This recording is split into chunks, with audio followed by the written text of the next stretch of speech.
My husband surprised me one day by saying he wanted to use the $1 million I inherited to renovate our family home. He said with a grin. I was stunned, barely able to speak. My father had passed away, leaving me the inheritance, but I hadn't told my husband about it. I'd been considering divorcing him because he was too controlling, and I didn't want him knowing about the money since he was always greedy for it. But how did he find out? When I asked him, he confessed to threatening my mother to spill the secret. I couldn't believe his audacity. I fumed as I'd argue with my husband, but he just smirked and said, "Doesn't matter what you think. The deal's done. Your yelling won't change a thing." Now, I'm Caroline, 28 years old, working at a big bank. Always wanted to tie the knot, but my busy job didn't leave much time for dating. So I took a chance and signed up with a matchmaking agency. That's where I met Robert, a cheerful delivery driver a year older than me. In my line of work, I hardly meet any women. Meeting someone like you, Caroline, is like hitting the jackpot, Robert said, blushing. I feel the same way. It's wonderful to hear you say that, I replied. Would you go out with me? With marriage in mind, Robert popped the question. I said yes, and our love story began smoothly. We tied the knot 3 years back. At first, I thought we were a loving pair. I made more money than Robert, but he always praised me, saying, Caroline, you're amazing, such a career woman. But 3 years into our marriage, Robert's attitude changed.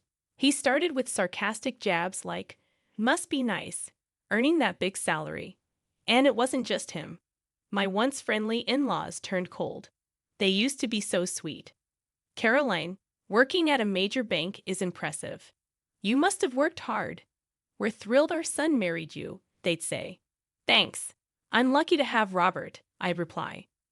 We're looking forward to having a great relationship with you, my mother-in-law would say, with a warm smile. At first, both my in-laws seemed so supportive, looking at us with loving eyes. Though issues with mothers-in-law are often talked about, I never thought it would concern me. But soon enough, their true colors showed. Caroline, you make good money, right? Give us some.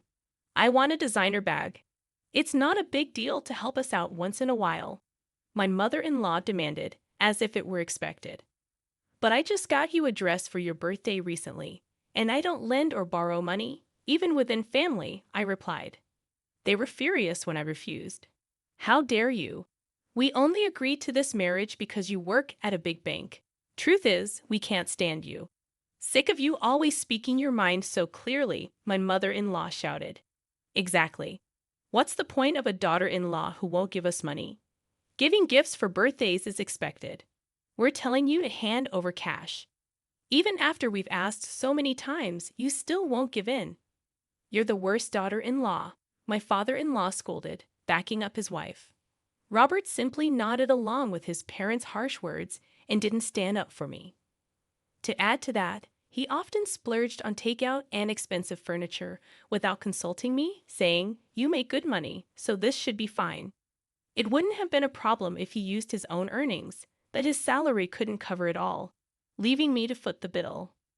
With the constant mistreatment from Robert and his parents, divorce started seeming like the only way out. Since we didn't have kids yet, I felt the decision wasn't as complicated, so I began preparing for the divorce. When I brought up the topic to Robert, he'd avoided it and refused to confront the situation. Divorce? I'm too tired today. I'm going to bed. He'd brush it off. Wait, Robert. We need to seriously discuss this today, I'd insist. But he'd ignore me and quickly retreat to the bedroom, persistently avoiding the conversation. I got a call from my mom during that time. Hi, Mom. What's going on? Listen carefully. It's about your dad. According to her, a recent checkup revealed that my father was sick and needed urgent hospitalization. Got it. I'll head to the hospital right away, I said, rushing to prepare. As I was getting ready to leave, Robert asked where I was going, and I explained about my dad's situation.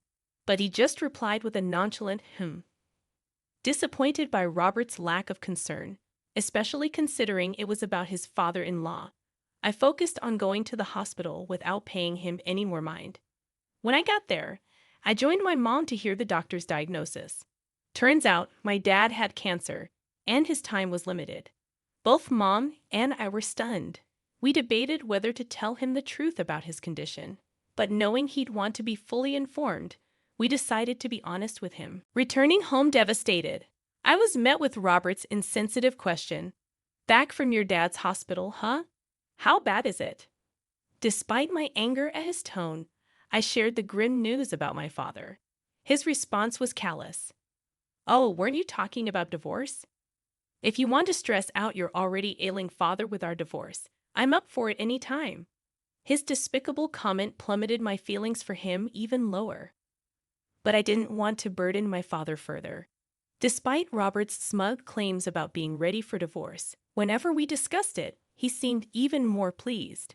With my workload and a desire to avoid divorce discussions, I focused on being there for my father. Avoiding the topic of divorce seemed like a victory to Robert, worsening his attitude. So, what about your dad's inheritance? How much are we talking about? I'm his son-in-law, so I should get a share, right? Can't wait? Robert asked eagerly. That's ridiculous. My dad is still alive. How can you even bring that up? Shut up. Don't raise your voice at me. No matter how much I objected, Robert seemed unaffected. His constant speculation about what he might get after my father's passing disgusted me. So, I started staying at my parents' house. I told my mom that I'd be staying there for a while since it was closer to the hospital. After some time, my father passed away after his battle with illness. He left this world peacefully, as if he were asleep. My mom and I cried so much it felt like we'd run out of tears. But with funeral arrangements to be made, we couldn't dwell in our sorrow. I called Robert to inform him about my father's passing and the funeral date. Although I still wanted a divorce, I felt obligated to let him know since we were technically still married. So, your dad finally passed away. Sorry for your loss. I don't feel like attending the funeral. Too much of a hassle, he said casually. Despite my suspicions, Robert showed no signs of sadness. I had hoped he would at least come to the funeral, but it seemed even that was asking too much. Seeing his indifference, I not only lost any remaining feelings for him, but began to detest him. I regretted marrying a man who concealed such a cruel side. Do whatever you want, I replied, surprised by my own coldness. Why are you so upset? Oh, and I'm curious about the inheritance, Robert taunted. Unable to bear his mocking laughter, I cut him off and ended the call. In the end, Robert didn't show up for my father's funeral. Some called him heartless, but I believed it was for the best that he stayed away and didn't tarnish my father's final farewell. In truth, I felt relieved he didn't attend. After the funeral, a family meeting was arranged, including my mother and me, to discuss the inheritance. There were talks about who would receive what, but since my father had made decisions before his passing, everything was settled smoothly. Feeling like I had finally found some closure, I decided to head back home. But as soon as Robert saw me, he dropped a bombshell. Hey, it's been a while. I've decided to use the $1 million you inherited to renovate the family house. What? I was so taken aback that my voice faltered. I hadn't discussed the inheritance situation with Robert. How did he know about the $1 million? And why was he planning to spend it on home renovations? Still reeling from the shock, I asked Robert, "What do you mean? I have no idea about any large sum of money." With a chuckle, Robert responded, "I had a chat with your mom. I may have nudged her a bit, hinting that if she didn't spill the beans about the inheritance, I might consider divorce. She quickly spilled everything. It turned out that Robert had coerced my mother into revealing details about the inheritance. You're despicable, threatening my mother like that just to find out. That's a low blow," I exclaimed, my voice rising without me even realizing it. "I don't care. The renovations are already underway with that $1 million. You did what?" "Yep, lucky me for snagging that cash." "Good thing we're still hitched," Robert retorted smugly. While I was preoccupied with funeral arrangements and other tasks, Robert had already arranged for the renovations using the inheritance. I was speechless. "You're obsolete now, but I'm feeling generous," You have two options: move in with my folks or file for divorce. Robert's smirk was downright repulsive. I sighed deeply and replied calmly, I choose divorce, but I won't regret it. Robert laughed dismissively. As if I'd regret anything. With that, he handed me a lawyer's business card. From now on, we'll handle everything through this lawyer. And don't forget to transfer the inheritance to my account, he added. Silently, I packed my belongings and left. Even as I walked out the door, Robert kept reminding me, don't forget about the inheritance. When I recounted everything to my mother, she seemed taken aback. She hadn't realized how strained things were between Robert and me. She also apologized for divulging details about the inheritance to Robert. It's all right, Mom. I should have told you everything. But Robert threatening you is the worst part. I reassured her, then asked if I could stay at our family home until I found a new place. She readily agreed. The following day, my phone buzzed incessantly with calls from Robert, all of which I ignored. Eventually, Robert showed up at my parents' house, ringing the doorbell persistently and causing a commotion. Despite my attempts to ignore him, Robert refused to leave and continued to shout loudly outside. Hey, open the door. I know you're in there. Feeling overwhelmed by his aggressive behavior, my mother suggested, Caroline, maybe you should talk to him to prevent any further disturbance for the neighbors. It might not lead to anything productive, but if things escalate, we'll call the police. All right, I understand, I replied reluctantly.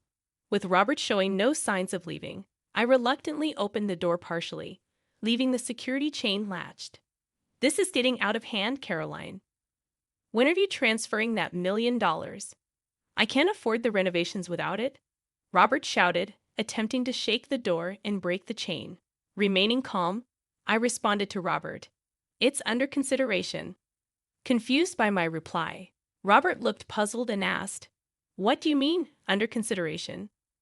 I confronted him with the truth, saying, What I inherited was my father's vacation house. It's not in cash, so I can't transfer it to you. Robert's eyes widened in shock. But then, I had something that surprised me too. How did you manage to secure a $1 million renovation contract? Usually, they wouldn't agree without proof of funds. Well, I have a relative who owns a construction company. I mentioned I'd be receiving $1 million soon, so they skipped the usual checks, Robert explained, looking stunned. If that's the case, remember when I warned you before we decided to divorce? I reminded him. I did warn you properly. You've got to be kidding me. I already paid a deposit of $3,000. I planned to pay the rest in installments, but now I can't. What am I supposed to do? Robert panicked, continuing to fuss. The wife's property is the husband's too, right? Even if it's not in cash. Hand over that $1 million vacation home. We're still married, right? You've got it all wrong, Robert. Inherited property isn't shared, it's solely mine. Not a cent goes to you. And just so we're clear, we're not a couple anymore. We're total strangers, I asserted firmly. Upon hearing this, Robert's expression shifted from despair to rage, his face turning beet red as he began screaming louder than ever. Stop playing games. I'm calling off the divorce. Give me the inheritance right now, he demanded, attempting to grab me through the door gap. Witnessing the altercation, my mother swiftly dialed the police. Robert withdrew his arm upon hearing her on the phone, but then smirked unexpectedly. I'm done with you, he sneered before fleeing the scene. After he left, the police arrived. While the doorbell camera footage seemed to suggest action would be taken, the officers advised me to prioritize my safety and to avoid engaging with Robert in the future, regardless of the circumstances. They instructed me to keep the doors locked and, if necessary, pretend I wasn't home. 3 days later, I received another call from the police regarding the documentation concerning my father's real estate. When I returned to my parents' house after divorcing Robert, I had put the real estate documents in my bag, only to discover they had vanished. Upon being informed that the documents were found, I headed to the police station where Robert was unexpectedly present. To my shock, it turned out that Robert was the thief who stole the documents.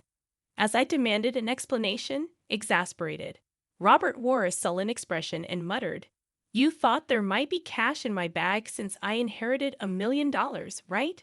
So when you went through my stuff, you stumbled upon some important-looking documents related to the inheritance and decided to take them.